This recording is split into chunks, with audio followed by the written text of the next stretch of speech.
Hi, I'm Yegi. I'm an entrepreneur and success coach who wants it all. Family, luxury, career, and the freedom to do whatever I want, whenever I want. And I'll do whatever it takes to get there. I created the Yegi project to document my journey and inspire others to do the same. My mission is to change the world by influencing and leading others to do what they love and live fulfilled lives. Hello. Welcome back to the Yegi project. Today we have Tanya Alvarez, who is not only an entrepreneur, but also is a master at life. So with that said, I want to give another quick intro. So I'm actually very pleased and surprised and also proud to interview somebody who has not only established her own business starting at age of 25, but also has completed 2 marathons and half an Ironman, because that does take a lot of dedication, a lot of goal setting, and a lot of discipline. Tanya, please introduce yourself. Tell us who you are and what do you do in your own words. Yeah, thank you for having me. My story's always been defying the odds. The funny thing is, I didn't even know I was defying the odds when I was in the middle of it. So I started my first company at 25, didn't have a rich uncle or trust fund to fall back on. So I started from credit card debt and grew to over 1 million within the first year. Eventually sold it. And then as I was training for one of the marathons, I still, even though I was a collegiate athlete, I still joined a team of others who were training for the Boston Marathon because I wanted a coach to course correct me, teammates to kind of go through, like, share experiences and lessons. And then I was like, why don't entrepreneurs have us? Like a small group where you get feedback, you iterate, and they help you through just everything. And that's how OwnersUp started. And since then, I'm really big on accountability groups. I think that's the only way to defy the odds. So tell us a little bit about OwnersUp. So that's your current company, right? Yes.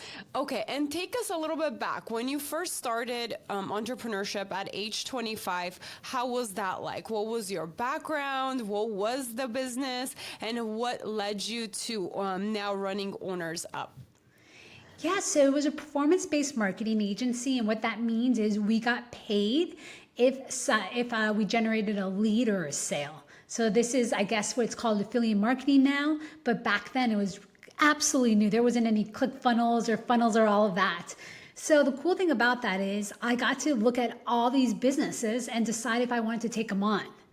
And people assume that, hey, oh my God, you generate a bunch of leads and you get paid. Yes, but if I wanted to have consistent clients, I needed to make sure that they knew how to convert it and then they knew how to support them afterwards, or else you get a lot of cancellations. So we would actually go through the whole model and then optimize it and then take them on. And then from there, it was just one of those models where it was kind of like consistent revenue once we decided on the clients we wanted to take on. I see. So setting them up and then riding the train to continue growing with the ads. Yeah, ads pretty much.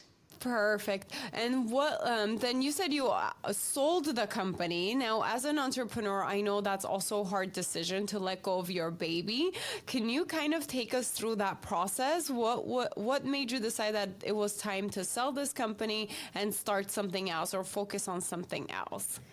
Yeah, I was actually involved in another startup. So because I was able to, during that time I was growing my business, I grew it over 1 million, but at one point, right when I was getting to right around 1 million, I was like, wow, I need to grow this and I want to travel.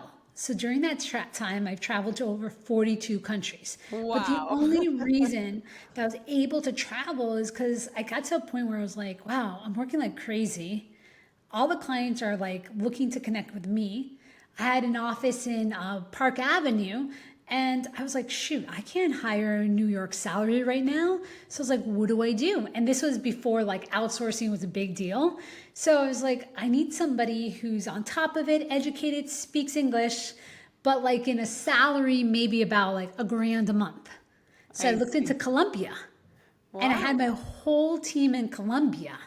And that allowed me to free up so much of my time, which was a game changer, right? Because now I have people with expertise and caliber at a level where they were happy, they weren't commuting, they were getting paid well, and I was able to grow my business. And then from there, we also brought on some New York people because we were able to leverage what they've been doing, and then we're able to generate more revenue so we can afford New York salaries. So that was a big Wow. changer. So because of that, I was able to start other companies because the company started running without me. It was Hey, that's awesome. the goal, right? That Yeah, is and the the goal. whole point was so I could travel. I was like, there's no way. Like even if I was on Thanksgiving or Christmas break before, like I started traveling, I was like always on my phone, connected. There wasn't really a disconnection from personal and work. So, what is the biggest takeaway you had with traveling to so many countries? Any stories you want to share? Oh yeah, the best thing that ever happened was Machu Picchu. I climbed Machu Picchu. I've been to Cuba. I've been to so many places. But the reason why I point out these countries is that internet connection was awful back then. Probably it's not that good. So I had to trust my team could handle any fires if I wasn't there. That forced me to get everything like operations to make sure like beforehand everything was taken All care your of. So processes and systems for work. So, there was like yes. backup plans that didn't involve you. And then when I came back and like the company burned down, I was like, whoa, this is awesome. Wow, wow, wow. Awesome. So now take us a little bit fast forward to your current company. So what does OwnersUp do? What do you guys offer? And what has been the journey into kind of settling down with this business? Yeah, so we help B2B service-based entrepreneurs scale their business and have a life. Now, scale their business sanely. So what's happening out there is there's so many programs out there, and it's all about this information and this doing, right? And then sometimes when you find out like what's behind the curtain, meaning like how to generate the leads, you're like, oh my God, this is too time consuming. I don't want to do this, right? And you're like, is this the only way to grow the business? So I started realizing that people need two things. One, they need feedback and peer support. And then the second thing is they need playbooks that can get executed by somebody else, right? So for example, let's say you wanted to start being a guest on podcast. Well, everyone tells you, hey, this is a great way to go about it, but it's freaking hard if you've ever done it yourself. It takes a lot of time, a lot of things. It's almost like a 10-hour a week job. Yeah, to follow up, get it booked, questions, and all that fun stuff. Yeah. So then the best way to go about it is to get a whole playbook and then hire somebody to get it done for you. And so now you're not stuck doing something you don't know how to go about. And so this generates leads. So what we do is we have playbooks on sales, we have playbooks on marketing, all the things that small businesses don't do consistently that they need to get done. And then we put them in groups so they get that peer feedback and that accountability. Now, one question I like to ask all my interviewees is, what is the biggest challenge you've had so far, personally or within business, and what did you do to overcome it? The hardest thing that I've had to go through that I couldn't work harder was having a baby. So I had a baby later on and I had a 7% chance of having one. Oh, Fortunately, I have two. So I have congratulations. thank you. And it wasn't one of those things where I could work harder, do anything. It was a lot about hope and keeping that hope and having people that we can share information with and support each other. Not one of those kind of like where you're just sharing just misery, right? It's just sharing how all these wins. And that was the hardest thing because I had to keep hope on something that I couldn't control. Yeah, that's definitely takes a lot of power to hope and wish and keep going when something is out of your control. Because I could see you're very goal driven, you're hardworking, you're able to accomplish so much. But when we're limited on certain things that's out of our control, that could be really challenging. And for you, you said your main thing was to really just stay positive and have hope and faith that everything was going to work out at the end, right? Yeah. And we got lucky it did. It was almost, we went through 6 rounds of IVF. Hey, you didn't give up and you made it. So Yeah. congratulations on that. And I have friends and I've talked to a lot of women who have, pregnancy issues, and I know how challenging that could be. So for all our listeners out there, this is an amazing story to, don't give up, keep trying, and things do work out sometimes, even if it's such a low chance, right? You said 7%? Less than You're 7%. less Yeah. than, yeah, wow. Well, I'm so happy you're able to accomplish, that personal goal. And I know you do like to talk about some of your review topics is advisory board, how to meet your husband. I do have people ask a lot of questions about relationships or how to find their husband or how to date even in today's world. So what is your secret to advisory board to meet your husband? Yeah, one of the big things is figuring out your values. I think people throw that out a lot, like, oh, figure out your values, and then you come up with these words that don't mean anything. And I feel like in relationships, one thing that people do is they have their values, but then there's values that are in the gray area, right? So it's kind of like, oh, they kind of fit my values, I'll go along with it. And that's the issue. So what I did is I looked for 5 people in my network that I really respect, have great relationships with.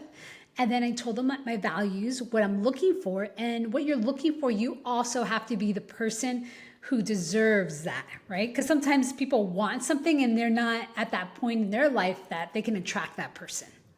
Do you think that's just a belief of what like we think we deserve, or we just have to work on ourselves, and that's what you mean, like work on ourselves to get to a certain place?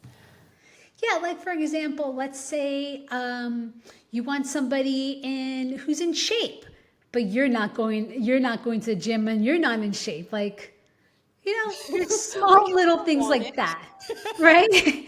And you see that all the time with people when you ask somebody what their ideal person is, and then you're like, would that person value something about your values? And then they would be like, no, I still need to work on it. So there's a lot. Everybody's a constant personal development, right? Of course. If you're not challenging yourself, you're not growing. So what I did from there is I helped them had them swipe for me on Tinder. Nice. And So these are the then, people that you've already told them what your values are, and you're leaving it to them to kind of make the decision for you because they know what you're looking for now. and so what ends up happening is kind of like when you're used to kind of looking at visual stuff, you're not looking at the stuff people are writing or giving people a chance. If one picture was off, I was like, no, no, no, I wouldn't swipe. Where they're like, oh, wow, look at this. And they would swipe and they would give more people chances. Oh, I love that. I love that. And so from there on, I would have to go on a date and I would have to find 3 things amazing about these people instead of looking for what wasn't working. I Right. love that. Yeah. And That's a then, very like good strategy for dating in today's world, because a lot of people, especially as we get older in life, a lot of people have a harder time finding their partner or their ideal partner. And this is a out of the box way of approaching it. And I love it so much. Thank you for sharing. yeah, absolutely. Now, I also love to get to know my guests and a little bit of like their crazy side, not crazy side, but their personal side. So one question for you is, what is one thing that most people don't know about you? So you've said you've done a lot of podcasts or you're out there, but what is one thing that most people don't know about you? Do you have any secrets? One thing that people don't know about me, I have a rare disease called osteogenesis imperfecta, which is brittle bones. And what that means is I have a really, if it's in a spectrum, that kids can start breaking bones in the womb and die within 2 weeks. To the next level, they're wheelchair bound and they've broken over 200 bones. That's my oldest sister. To my level, where I've only broken 2 bones. And I've also I'm lucky I'm in fitness and, I don't have it at severe. So that's something that I'll probably be looking and thinking about in the future and hoping science figures it out before I age. Wow, wow. And with that condition, you were still determined to train and do a lot of physical activities like the marathon and the Ironman. So, how was that mentally? Did you have fear towards your condition, or was it kind of like to prove yourself that no matter what's handed to you, you can do something about it? What was the thought process with that? Well, working out is really good for your bones. I didn't know until my 20s that I did have this condition. I thought I had it, but I didn't know how bad I had it. And then when I did the bone scan, it was like I was in my 20s, and I think they said I had like bones of a 60-year-old. So it was one of those kind of scenarios that was like, Shocking, whoa. the shocking Yeah. news. And then I was just like, well, I'm going to go all out now then.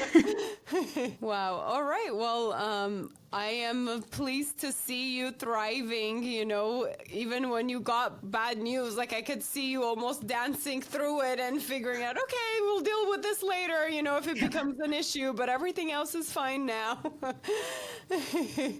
Yeah, it's tough. And that's one of the reasons why I had a challenging pregnancy. Yeah, I could see that. Now, my next question is if you had a magic wand and you can change anything in the world, what's the first thing that comes to mind? One thing.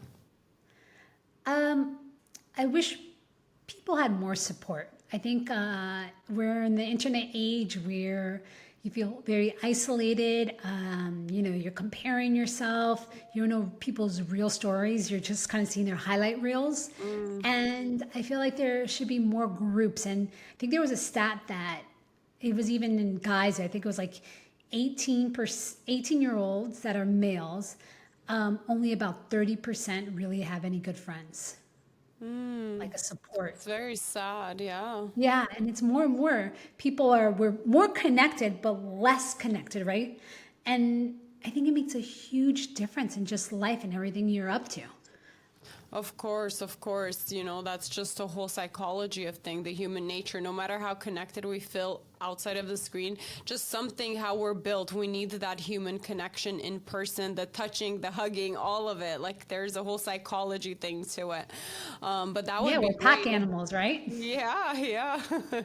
Awesome. Now, this question you have to think about a little bit. So it could be an easy question or it could be a really challenging question if you've never thought about it. But what does an ideal, happy, and fulfilled life look like to you today? And was it different 10 years ago? So it was different 20 years ago. 20 years ago, I was ego driven and ready to prove to the world that I could achieve anything. I'm a Latina female, and there's not many women who made over 1 million, right? And so it's less than 10%, and you can factor in female and Latina, it's a small percentage. So I was ready to prove to something, all the people that were naysayers. Now I'm driven by something else. Now that I have children, I'm driven by legacy. And I'm driven about being present with the time because tomorrow's not promised. So I'm looking to build, but it's coming from a place of impact, changing lives, and then also having my time to do whatever I want. And that, because like with my kids, I really only have 18 summers, and not all summers are equal, right? When they're like 13 and 14, they're probably not going to want to hang out with me. Yeah, if you look at it that way, the time does really feel like it's limited. Yeah, so I'm really trying to enjoy and be present in my life now. I love that so much. All right. Now let's talk about goal prioritization. Okay. So I know this is a topic you specialize in, but in today's world, like we talked about, so much social media, so many people comparing themselves to other people, other things, other levels of success. How do you kind of navigate through the distractions of all of that and focus on your personal goals of the things that are important to you? What's your strategy?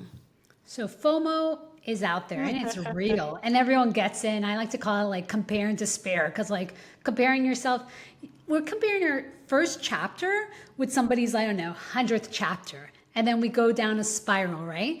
So how do we get over that? Well, what I found is one thing is a daily practice I do for 3 minutes at the end of the day. I actually write down what I freaking accomplished. Because some days I'm like, what the heck did I accomplish? Where did my Right? time go today? What did I Yeah. do? And then you're just kind of like, and then some days you're like, this is amazing, but you forgot what that amazing was. So the first thing we have to do is get aware of what we're doing. And then the second thing is rate your day 1 through 5. So the R is for review, A is for assess. Now, imagine if you knew all the days that you rated 5, and then you can actually reverse engineer and make all your days 5. That's awesome. And then P is to work on the 3 things that you're doing for like the next day. But I like to cap it in time. If I only had 2 hours to do deep work, what are the 3 things that are going to move the needle? And I think that with entrepreneurship or being a solopreneur or however you are, the thing is you have so much freedom. You don't have anybody to report to anymore. So you have barely any constraints. And the thing, you can't be as creative and you'll burn out. So the more constraints you have, the way that you'll start figuring out, okay, I only have 2 hours. Should I delegate this? Is this worth my time? And you start thinking differently. So the reason why I bring this up is the first thing you got to be aware of what you're doing in your habits. And then you have to track your own progress. Because if you're comparing yourself to somebody else's, then you're always going to be like feeling like crap. And your 3-minute evaluation at the end of the day is basically what's helping you figure this out, right? Whatever you're writing down, you go back and you review it. And you said you reverse engineer the good days that you have and how you want to spend your time. Yeah, so you start rating yourself. So it's called RAP. RAP, review, assess, and prioritize. I see, I see. Now, for people who don't have a team and they cannot delegate as freely, what is some advice to free up some time or to time manage for those solopreneurs? Well, I think that if you can afford $4 to $5 an hour, that if you can't afford that, then I don't know, for 10 hours, you should be able to afford that and figure out those tasks. Even if you're a solopreneur, you need to delegate 10 hours minimum. And if you can't, figure out how you can get a client to start delegating that. I see. And I think the myth is most people assume that people can't do this type of work or they can't find somebody. There's tons of people on Upwork who can do these tasks for $4 to $5 an hour. And where do you find people? Upwork. Upwork. Okay. Thank you so much for referring. All right. So the next thing is the focus multiplier. So you also talk about a simple but a good tactic to supercharge daily productivity. So we talked about having at least if you had 2 hours, what would be your top 3 tasks that you were to do? So is there any other way to prioritize? Because even me, sometimes I get kind of overwhelmed with everything I want to work on. I get excited and there's all these projects, then I almost shut down, right? Because I don't know which one to focus on. So what is some techniques that you can talk about that can help somebody pick those 3 top priority tasks? So what I've seen a lot of entrepreneurs do is they have a whole list of things, but the first thing that you need to figure out is, are you at capacity? Meaning if you took on 2 more clients, you would be pretty much couldn't handle anymore, right? So you need to figure out if you're at capacity. If you're at capacity, then you should actually filter in all of the projects that you're looking to that can systemize and streamline your operations. Now, if you're not getting enough leads, then you should be focusing on marketing, right? And now let's say you're getting enough leads, but they're not closing, then you should be focusing on sales materials, what's working. So once you look at your goals through that, I like to do, it's called a goal prioritization matrix, where you put all your projects and then you write what is the impact, meaning how is it going to change your business? What is the effort? Is it hard? Is it easy? And then also tag it or categorize it as a systems, marketing, or sales. And based on that score, it'll help you figure out what is the return on your investment with your most effort, right? So if you actually you actually worked on this project, it's the best use of your time. I see. That's actually great. It's almost like the 4 squares, but what's a priority, what's urgent, what's important, but you apply it into business and you label it instead of urgent and important, you're labeling it, okay, is it for marketing? Is it for sales? What type of category within the business? And How I about love you? that. Do you like that matrix? I think a lot of people like it. I just have a little bit of challenges because like urgent and all of these things are based on other people's time. Yes, I like it for myself because I could be all over the place. I get excited and I want to do a million things at the same time. So for me, it helps me focus on just what's urgent and important. So I could just look at that box first because I have to do it or something's going to break or I have to at least delegate it, right? And then I could get it off my list and not worry about it. But it at least helps me kind of organize everything I have to do on paper. So if there's something I personally can do, I'll do it. If not, I'll delegate it. So it works for me. Yeah, I find it to be, I look at the urgent list and I never get to the important. And actually, the important is the things that are going to move your business forward, right? But you end Okay. up in that kind of like firefighter mode all the time because I urgent's see. based on other people's kind of demands. I see, but if you can find a way to delegate the urgent stuff, or at least find a way to cross it off, then my important stuff ends up in the urgent. So I don't know. It kind of works for me in that way. But you focus on business to business marketing, right? So that one is a little bit tricky because a business to business customers could be very different than a business to a whole, open customer base. Now, can we talk a little bit about the strategy and how it differs when when your clients are actually other businesses compared to just the general public? Oh, so B2C versus B2B. I think if you're starting a business, B2B is a way to go. Really? I really think so. I think you're B2C, right? I'm both because I have a product line and that's marketed to other professionals. So it's not anybody can use those products. So you technically have to be a professional. So you technically have your own business to buy those products. And also, yeah, my education is business to business again. So if you think about it, let's say I was trying to sell a cosmetic brand, right? And so that's business to consumer. So first I have to create the product. That's an expense. Then I either have to have money to actually do Facebook ads or whatever social media ads, and then to drive traffic, or I have to have time to be on social media nonstop. Those are three things. And sometimes the product's anywhere from 20 to $100. Yeah, it's a lot more investment goes into it when you have physical products, of course. Right? A When lot it, more. and then B2C is usually pretty cheap, right? So it's a numbers game. I see. B2B is different. You can actually sell at $1,000 or more. And so the acquisition is a bit easier because it's less numbers to convert to. I see. I see. All right. So let's talk a little bit about the funding because that's also a hot topic for entrepreneurs. A lot of people think you either have to get funded, you need money. Like you said, you never had a rich uncle. You started from zero and you built your startup to $1 million within the first year. Now, can you give us any advice? So you mentioned credit cards, but can you kind of talk us through that process? What was your strategy? I know you were very eager and very hardworking and you were determined. You had that I'm going to make it and show you guys attitude. But what was the actual strategy with getting funding to start your business? Were you also working somewhere else to earn a living, or how was that balance between starting a business and also having enough money to pay your bills? Yeah, I just went for it. So I started a business and I was like, okay, I have 30 days to find a client. And that's how I went about it. But Give how I yourself no advise, choice but to succeed.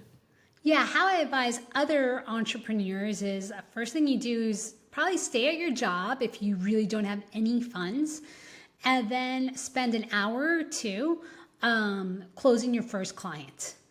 And sometimes you don't have the experience or something along those lines. So I would say offer a free case study and work for them for free as long as they allow you to do that case study. And then you build from there based on your reputation and reaching out and showing the results you're able to do. Okay, so with your company now, and we are, it's called OwnersUp. What is the top three things you see with your clients that the mistakes that they're making, the top three mistakes that they are making, and what do you advise them to correct those actions? Oh, yeah. So perfectionism and overthinking. I think everybody goes into that trap, right? And so what ends up happening, you're spending so much time and you're just thinking and doing, and the best thing to do is action. But it's really hard to do it on your own. So you almost need an outsider's perspective to give you that nudge and to give you that feedback like, this is great, just test it. And I I think see. that's people are always in their head. The second thing is time management. And when we discuss like that FOMO scenario where you're overwhelmed, right? And time management is just, it's really energy management. And like figuring out when are you the most productive? What are the tasks that bring you kind of like that energy? And which are the tasks that you need to get delegate quickly? I see. So how about for you personally? If we were following you around for a typical day or a week, what does your day look like? Do you have a morning routine, day, night routine that helps you kind of staying productive and focused on your goals? So I am flexible because I do have a 2-year-old and a 4-year-old. So I wake up at 5:45. I literally go work out. I come back, get the kids ready. And then in the morning, I literally block, you can't get on my calendar until about 1 o'clock. And so that's where I do my deep work without any interruption. So it's more about like content creation, sales, marketing, right?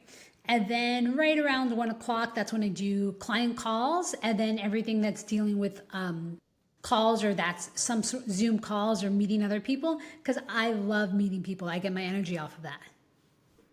Awesome. And then how about for the night routine? Do you have a specific night routine or no? Kids to bed, and then The that's madness of it. putting Yeah. toddlers to bed. I have toddlers myself. I have two toddlers and a baby, so I know how mad that could be. I have no current great routine at the time, but Right. we're It's just working being on it. flexible. How old are your kids? 6 months, 2 years old, and Wow. 3.5. Yeah. You Back did Irish twins or something there, right? Yep, that's what they call it. I just wanted to get my mom era out of the way. So I love that you asked that question, because how does that look for you, right? Yeah, crazy. I have no perfect routine at night, even in the mornings. I'm a very organized person overall, but when kids come into pictures, and like you said, it's one of those things. You just can't control, no matter how good you are, how perfect you know how to, many things you can try for parenting, you just can't control other people, especially toddlers and babies. So I've learned to kind of let go and laugh about a lot of things And go with the flow, right? and I go actually with wrote a the flow. LinkedIn post. I was like, I really dislike productivity people giving advice when they don't have kids, right? Yeah, Like parents should only take advice from other parents. yeah, definitely. So now I just laugh about it. I say, well, I got one thing done today. It's good enough for me. Yeah. At the end of the day, everybody's happy and healthy. That's my priority. So I've learned to laugh it off. And are you going for another one? Honestly, I've always wanted 4 kids, so I will ideally want my fourth kid. I am extremely tired right now, but I think eventually I will. Yeah, we'll see. We'll see. Whatever's meant to happen, but ideally, I would want one more. I need one more daughter. I have 2 sons and a daughter. I need my daughter to have a sister. Yeah. And I think that what most people don't talk about is like back in the day, people had more support. They had a village around them. I try to create that, honestly. I do have a lot of family around, so I Oh, try to that's great. create that. And I try to have a lot of my friends who have kids and cousins who have kids to regularly come over to my house, and everybody kind of plays together. The adults can hang out. So as much as I can, I try to take it back to like old school times when it comes to my family life. So no electronics. We spend a lot of times outside. We try to get a lot of people together. So I love hosting. So all that stuff. So as much as I can, I take it back. That's I great. There was a book written around COVID times where somebody did research on centenarians who live up to over 100 in a certain area in California. And those were like the top things, is spending the quality time with the family, loved ones, spending time outside, eating healthy food. So I've been trying to follow that a little bit as a guide, but I'm failing at the food part. It's very challenging to make and enforce like healthy eating habits for such young kids, and for myself too, actually. I'm not the most healthiest eater, but we're working on it. Bit by bit, yeah. Awesome. And honestly, I love people who advise on entrepreneurship and personal life balance, because unless your personal life is somewhat managed and manageable and happy, there's no way you could be successful in business. It just takes over, right? So the people that actually have experience doing both are the best people to give advice for other young women or even men nowadays that are really involved with their kids in order to find that happy balance and succeed in business and in our personal lives. So thank you for sharing that. Yeah, absolutely. Now, if you could do it all over again, what would you change? Would you change anything, or would you keep your flow the same when it comes to starting your first business to today? I think about that a lot because I had kids in my 40s, so I had it a little bit later, and I have no regrets. I was able to travel, do so much, and now in my 40s, I've wanted the kids so much that there's no FOMO for me. Like, I've traveled, I did everything, I'm good. I love that so much. All right. And also for our listeners, what is the number one advice you would give them, or your last words of encouragement, and where can they find you? Yeah, last thing is I feel like I'm going to quote Nike, just do it. And be like a scientist. And instead of being attached to the outcome, just be curious and say, have a hypothesis. If I did this, could this happen? So what you're doing is you're learning and you're failing forward, right? You're using that moving forward instead of making the failure mean something, because failure is just lessons, but we're just taking it as meaning something else. So I would say get into action, learn, iterate, and keep moving forward, and have a group of people. Surround yourself with others in the same kind of mentality. Wow. I love that so much. And, failing forward is the way to go. I don't believe in the word failure. I do believe everything that happens, it happens for a reason, and it's taking us to our next step or where we need to be. So thank you again for that last word of encouragement. And where can our listeners find you, Tanya? Yeah, you can find me on LinkedIn on Tanya Alvarez, or on Instagram, Tanya C. Alvarez, and shoot me a direct message, and I'll send you the goal prioritization matrix and the focus booster and common things that people go through, so you can avoid those common pitfalls that entrepreneurs go through and just move forward. Awesome.